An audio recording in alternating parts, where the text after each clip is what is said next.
السلام علیکم پیارے بچوں، آج کی ہماری کہانی کا عنوان ہے پتھروں کا عہد۔ یہ ایک ایسی کہانی ہے جو صرف الفاظ کا مجموعہ نہیں بلکہ احساسات، قربانی اور اس لازوال رشتے کی داستان ہے جسے ہم دوستی کہتے ہیں۔ کوہ سار کے دامن میں بسا ہوا چھوٹا سا گاؤں گلشن آب اپنی خوبصورتی کے لیے جتنا مشہور تھا، وہاں کے کٹھن حالات کے لیے بھی اتنا ہی جانا جاتا تھا۔ اسی گاؤں میں دو نوجوان رہتے تھے، حیدر اور ارسلان۔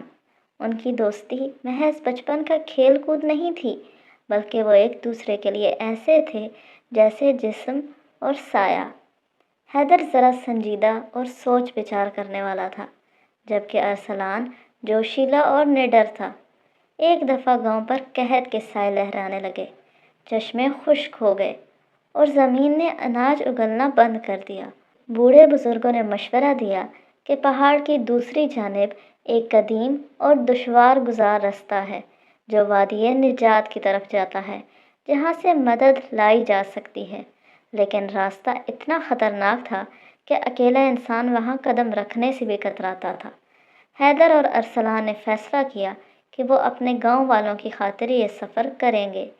گاؤں کے بڑے بوڑھوں نے انہیں خبردار کیا، یاد رکھنا، اس پہاڑ پر تمہاری ہمت سے زیادہ تمہارے رشتے کا امتحان ہوگا۔ سفر شروع ہوا تو پہلے 2 دن سب ٹھیک رہا۔ وہ ہنستے کھیلتے ایک دوسرے کا حوصلہ بڑھاتے آگے بڑھتے رہے، لیکن تیسرے دن موسم نے کروٹ لی۔ برفانی طوفان نے انہیں اپنی لپیٹ میں لے لیا، حد نگاہ ختم ہو گئی اور سردی ہڈیوں میں اترنے لگی۔ ایک تنگ موڑ پر ارسلان کا پاؤں پھسلا اور وہ گہری کھائی میں گرتے گرتے بچا، لیکن اس کی ٹانگ بری طرح زخمی ہو گئی۔ حیدر نے اسے سہارا دے کر ایک غار تک پہنچایا۔ اب صورتحال یہ تھی کہ خوراک ختم ہو رہی تھی، ارسلان چلنے کے قابل نہ تھا اور طوفان تھمنے کا نام نہیں لے رہا تھا۔ ارسلان نے ہمت ہارتے ہوئے کہا، حیدر، تم مجھے یہیں چھوڑ دو۔ اگر تم اکیلے جاؤ گے تو شاید بچ جاؤ اور گاؤں تک مدد پہنچا سکو۔ میرے ساتھ رہے تو ہم دونوں یہیں مر جائیں گے۔ حیدر کی آنکھوں میں ایک عجیب سی چمک تھی۔ اس نے ارسلان کے کندھے پر ہاتھ رکھا اور ٹھہرے ہوئے لہجے میں بولا، ارسلان، دوستی کا مطلب ساتھ چلنا نہیں، دوستی کا مطلب ایک دوسرے کو لے کر چلنا ہے۔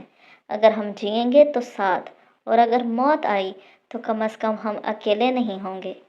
اگلے 2 دن حیدر نے ارسلان کو اپنی پیٹھ پر لاد کر سفر جاری رکھا۔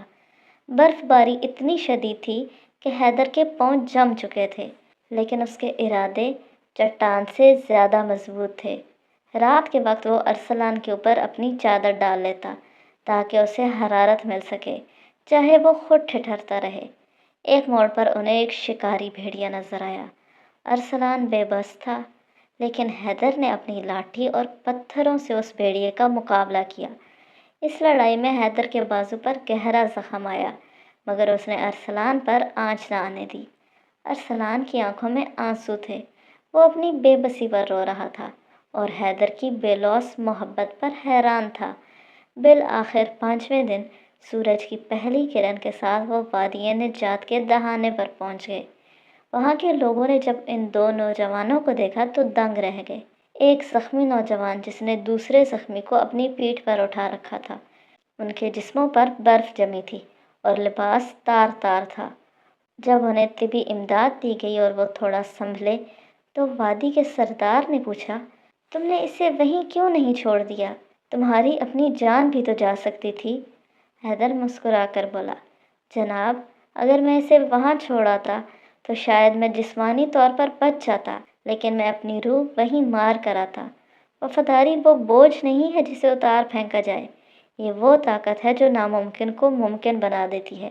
مدد لے کر جب وہ واپس گاؤں پہنچے تو ان کا استقبال ہیروز کی طرح کیا گیا۔ ان کی یہ کہانی صرف ایک سفر کی کہانی نہیں رہی، بلکہ آنے والے نسلوں کے لیے ایک سبق بن گئی۔ ان کی دوستی نے ثابت کیا کہ وفاداری صرف اچھے وقت میں ساتھ کا نام نہیں، بلکہ بدترین حالات میں ثابت قدم رہنے کا نام ہے۔ دوستی میں میں ختم ہو کر ہم پیدا ہوتا ہے۔ سچا دوست وہ ہے جو آپ کو اس وقت سہارا دے جب آپ خود اپنے پیروں پر کھڑے ہونے کے قابل نہ رہیں۔ آج بھی اس پہاڑی راستے پر ایک کتبہ لگا ہے جس پر لکھا ہے، یہ راستہ ان قدموں نے عبور کیا جنہوں نے خود سے زیادہ اپنی دوستی پر یقین رکھا۔ تو پیارے بچوں، آج کی کہانی ہمیں کیا سکھاتی ہے؟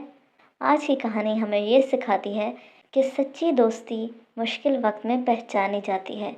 جب سب کچھ ٹھیک ہو تو ہر کوئی ساتھ ہوتا ہے، لیکن اصل دوست وہ ہوتا ہے جو مشکل، تکلیف اور خطرے میں بھی آپ کا ہاتھ نہ چھوڑے۔ حیدر نے ارسلان کو اکیلا نہیں چھوڑا، یہی سچی دوستی ہے۔